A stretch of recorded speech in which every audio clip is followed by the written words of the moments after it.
Welcome to my YouTube channel MD classes. बच्चों, electromagnetic wave का हमने पहला पार्ट आपका जो मैंने बताया था डिस्प्लेसमेंट करंट, और जो सेकंड पार्ट है इसका मैक्सवेल इक्वेशन। तो मैक्सवेल इक्वेशंस के बारे में हम लोग स्टडी करेंगे। बच्चों, जब मैक्सवेल की इक्वेशन की बात होती है तो 4 लॉज को हम स्टडी करते हैं। 4 लॉ कौन से हैं, इन्होंने मैक्सवेल इक्वेशन किस बिहाफ पर दी, देखते जाइएगा। Maxwell found the all basic principle of electro and magnetism.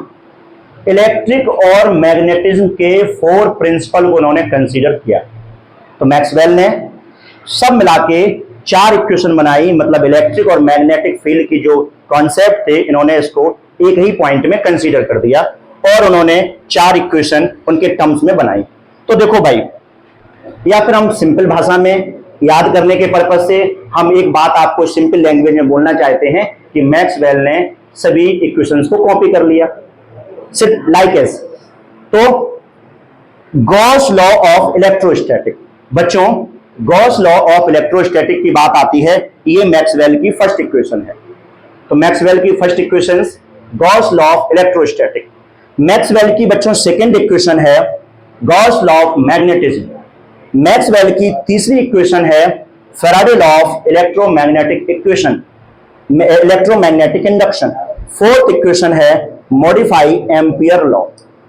तो सुनो भाई, मैक्सवेल की बच्चों पहली इक्वेशन क्या थी? हम सभी बच्चे जानते हैं जो मैक्सवेल साइंटिस्ट थे उन्होंने गॉस लॉ ऑफ इलेक्ट्रोस्टैटिक को पहले कंसीडर किया और उन्हीं के नाम पे एक पहली इक्वेशन बनाई। Gauss law of electrostatic first chapter का पार्ट है, सब लोग जानते हैं क्या होता है। Electric flux is equal to 1/f(0) times total charge.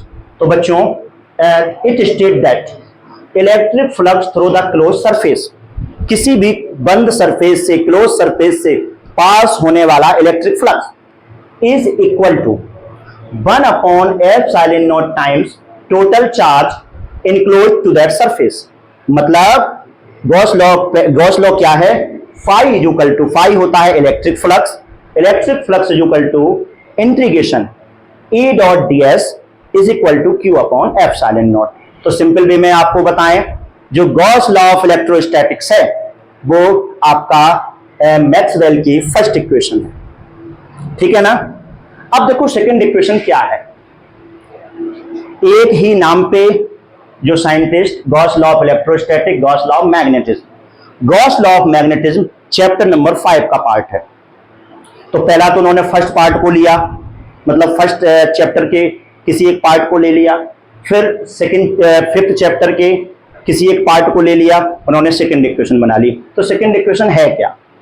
It state that magnetic flux through the close surface, किसी बंद सरफेस से पास होने वाला magnetic flux is equal to 0। अभी इसमें बताया था मैंने electric flux is equal to Q/f(0). उसी तरीके से गॉस लॉ ऑफ मैग्नेटिज्म ये कहता है magnetic flux is equal to integration B dot ds is equal to 0। बच्चों मैग्नेटिक फ्लक्स होता क्या है? मैग्नेटिक फ्लक्स का हम टॉपिक चैप्टर नंबर 6 में पढ़ते हैं, इलेक्ट्रोमैग्नेटिक इंडक्शन में पढ़ते हैं। तो इलेक्ट्रोमैग्नेटिक इंडक्शंस में मैग्नेटिक फ्लक्स का कॉन्सेप्ट लिया जाता है और मैग्नेटिक फ्लक्स होता क्या है? Magnetic field into area. तो B डॉट ds इसका मतलब हो गया, इंटीग्रेशन B डॉट ds का मतलब हो गया magnetic flux is equal to 0। जैसे मैं बोलता हूं B डॉट s, उसी तरीके से B dot ds, integration B dot ds इसका मतलब ही है B डॉट s, क्योंकि इंटीग्रेशन ds का मतलब होता है s। तो इसका मतलब क्या हो गया, इंटीग्रेशन B डॉट ds को हम इज इक्वल टू 5V, यही मैग्नेटिक फ्लक्स होता है। Integration B dot ds is equal to 0। ये आपका सेकंड इक्वेशन है मैक्सवेल की। अब मैं बात करता हूं थर्ड इक्वेशन। सुनिएगा आपने, थर्ड इक्वेशन कैसे करेंगे। थर्ड इक्वेशन चैप्टर नंबर 6 का इंपॉर्टेंट पार्ट है इलेक्ट्रोमैग्नेटिक इंडक्शन। तो जो मैक्सवेल ने थर्ड इक्वेशन दी वो इनके बिहाफ पर दी। ये है क्या? Faraday law of electromagnetic induction. Faraday law of electromagnetic induction क्या कहता है? It state that rate of change in magnetic flux rate of change in magnetic flux होता है d phi upon D t is equal to induce EMF. तो Faraday का law बहुत important है, बहुत आपको अच्छी तरीके से मैंने बताया है। तो Faraday law of electromagnetic induction E is equal to minus D phi upon D T, E होता है induced EMF, is equal to minus D phi upon D T. अब यहां पर बच्चे थोड़ा सा कंफ्यूज हो जाते हैं कि ये कहां से आ गया, हमने तो फैराडे लॉ इतना ही पढ़ा था, E is equal to minus D phi upon D t, इतना पार्ट कहां से आ गया। तो बच्चों इतने पार्ट को समझने के लिए, सिर्फ बच्चों इतने पार्ट को समझने के लिए मेरा ये इच्छा रहती है आपको हर तरीके से बच्चों को हम समझाएं, हर एक टॉपिक कंसीडर करें, एक एक टॉपिक को हम छोटी छोटी बारीकी की बात करें। आप लोगों का सहयोग हमारे लिए बहुत इंपॉर्टेंट है। तो E is equal to integration E dot D l, ये पार्ट कहां से आया। तो देखो इसके लिए चैप्टर सेकंड में आते हैं। चैप्टर सेकंड क्या कहता है, E is equal to minus d b upon d l. वैसे तो डीबी अपॉन डी आर होता है, लेकिन डीबी अपॉन डी आर और डीबी अपॉन डी एल एक ही बात है। तो minus d b upon d l, तो B इज इक्वल टू आ जाता है इंटीग्रेशन E डॉट डी एल। अब यहां पर ये B क्या है, पोटेंशियल डिफरेंस, इंटीग्रेशन E dot D l potential difference इंटीग्रेशन E डॉट डी एल के बराबर होता है। अब हमने B की जगह पर E लिख दिया, तो इसका मतलब जो B है वही E हो गया। तो E इज इक्वल टू हो गया integration E dot D L. बच्चों आप अच्छे से समझ रहे हैं, तो यहां ध्यान दीजिएगा, E is equal to integration E dot D l, जिसमें E होता है इंड्यूस ईएमएफ। अब सुनो, फैराडे के इलेक्ट्रोमैग्नेटिक लॉज के बाद में हमारी फोर्थ इक्वेशन बच्चों मैक्सवेल की आई। मैक्सवेल की fourth equation modify ampere law. देखो इसके लिए थोड़ी सी हम आपको जनरल हिस्ट्री बता देते हैं, वैसा तो ऐसा कुछ है नहीं, लेकिन सिर्फ समझाने के पर्पज से है। एम्पियर ने लॉ दिया integration B dot D L is equal to mu naught I, लेकिन यहां पर एम्पियर के लॉ को मॉडिफाई किया गया है। भाई मैक्सवेल को बुरा लग गया, मैक्सवेल ने कहा कि भाई ऐसा है, आप एम्पियर को भी बुरा लगा। एम्पियर ने बोला कि भाई आप हमारे अपने नाम से इक्वेशन बना रहे हो मैक्सवेल इक्वेशन, इसमें मेरे एम्पियर सर्किटल लॉ को डायरेक्ट ले लोगे तो मुझे फिर तो कोई मतलब ही नहीं हुआ आपके लॉ हमारे लॉ में, आपकी इक्वेशन और हमारे लॉज में। तो उन्होंने क्या किया कि भाई एम्पियर मॉडिफाई कर दिया, तो आपका भी नाम और मॉडिफाई जिसने किया उसका भी नाम। तो इसको हम बोल सकते हैं modify Ampere's law. That is the fourth equation of Maxwell.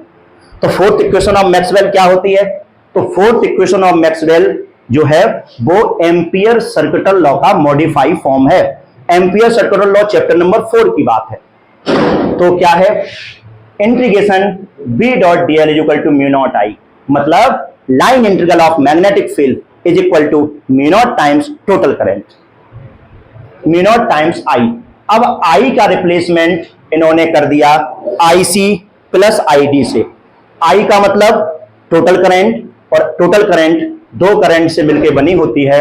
इन्होंने बोला कंडक्शन करंट कंपलसरी है और डिस्प्लेसमेंट करंट भी जरूरी है। तो इन्होंने बोला कि आप वाली डिस्प्लेसमेंट करंट बन रहेगी, लेकिन हमारी वाली कंडक्शन करंट भी रहेगी। मतलब कहने का ये कि IC को हम बोलते हैं, IC का नाम है कंडक्शन करंट, कंडक्शन करंट, और बच्चों ID का नाम है डिस्प्लेसमेंट करंट, डिस्प्लेसमेंट करंट। तो सिंपल सा कॉन्सेप्ट, चार इक्वेशन जो बनी है वो मैक्सवेल की इक्वेशंस हैं, वो आपको मैंने बता दिया। गॉस लॉ ऑफ इलेक्ट्रोस्टैटिक याद रखना है सभी बच्चों को ट्रिक के तौर पे, Gauss law of electrostatic, Gauss law of magnetism, Faraday law of electromagnetic induction, और फोर्थ है आपका एम्पियर सर्किटल लॉ, उसका modified form. Thank you for watching and like and subscribe my channel MD Classes.